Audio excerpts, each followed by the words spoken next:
Hi guys, another video, more advanced English for you to take you to the next level. Very important word that all native speakers use, so. I'm going to explain the most common functions and uses of so that you can start sounding like a native speaker. Right then, the first meaning, let's go to it. This is probably the most common one.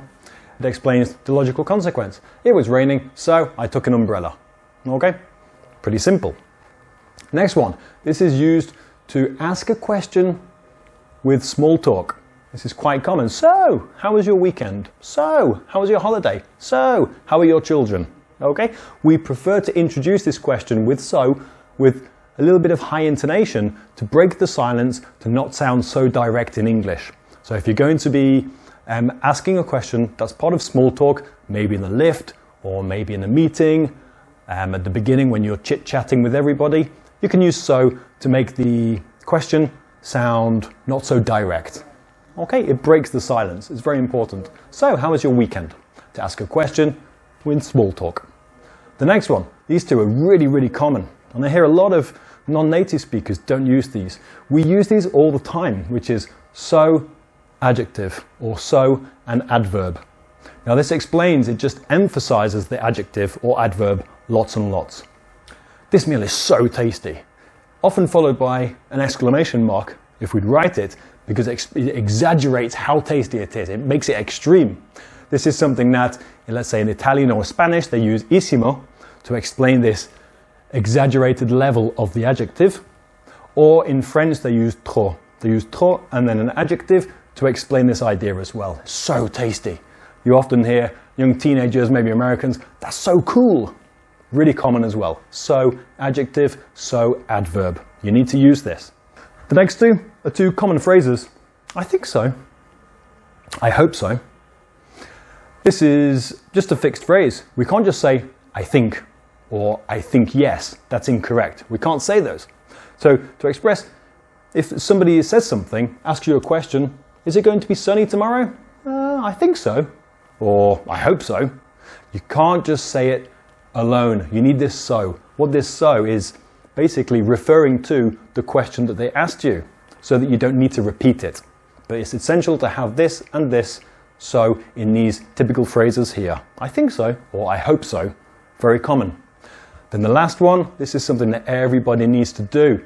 I will link to another video about this, which is language that we use to express agreement. So, auxiliary subject. If you say, for example, I went away at the weekend, and I say, so did I. Okay? To express that you went away and I also did, I will say so, auxiliary verb and subject to express agreement. It's the affirmative version of neither auxiliary subject. Neither am I, neither did I, neither will I. That's to express negative agreement. Now to express positive agreement or agreement in the affirmative, we would use so, auxiliary and subject. You need to use these. Lots of people don't say it. They say things like me too, me too.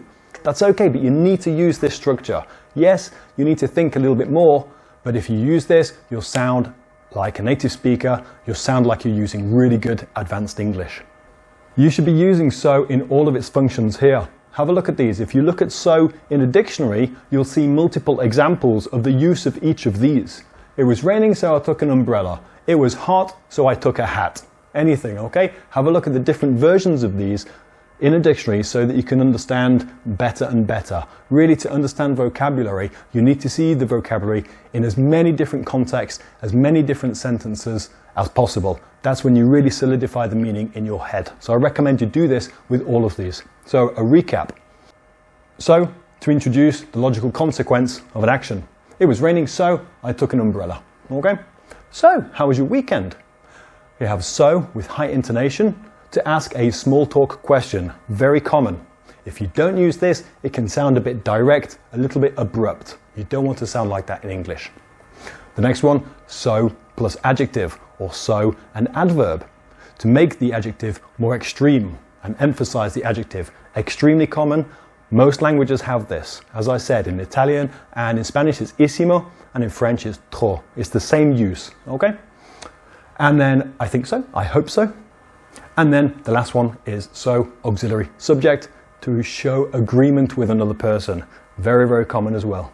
So, I hope I've explained so well to you. Now go and look at it in a dictionary. Go and look at multiple contexts, multiple sentences with all of these meanings, and then practice it on your own. Take care. Don't forget to subscribe. See you in the next video.